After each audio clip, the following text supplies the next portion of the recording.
പാലക്കാട് കൊഴിഞ്ഞാമ്പാറയിൽ വയോധികയെ കൊലപ്പെടുത്തി കത്തിച്ചു കുഴിച്ചുമൂടിയതായി സംശയം.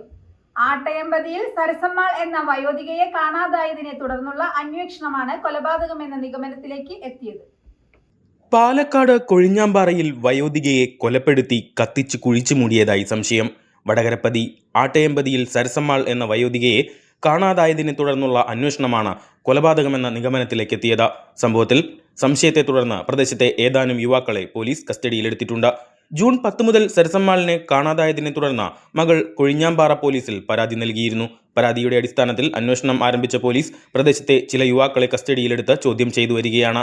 ചോദ്യം ചെയ്യലിനിടെ വയോധികയെ കൊലപ്പെടുത്തിയ ശേഷം മൃതദേഹം ബാത്റൂമിലെ ഡ്രമ്മിലിട്ട് കത്തിക്കുകയും പകുതി കത്തിയ നിലയിൽ ചാക്കിൽ കെട്ടി കുഴിച്ചു മൂടിയതായും പ്രതികൾ സമ്മതിച്ചതായും സൂചനയുണ്ട്. സംഭവസ്ഥലത്ത് പോലീസ് പരിശോധന തുടരുകയാണ്. മൃതദേഹം പുറത്തെടുത്ത് ശാസ്ത്രീയ പരിശോധനയും തുടർ നടപടികളും പൂർത്തിയാക്കിയ ശേഷമേ സംഭവത്തിൽ ഔദ്യോഗിക സ്ഥിരീകരണം ലഭിക്കുകയുള്ളൂ. കേസുമായി ബന്ധപ്പെട്ട് അന്വേഷണം പുരോഗമിക്കുകയാണെന്ന് പോലീസ് അറിയിച്ചു.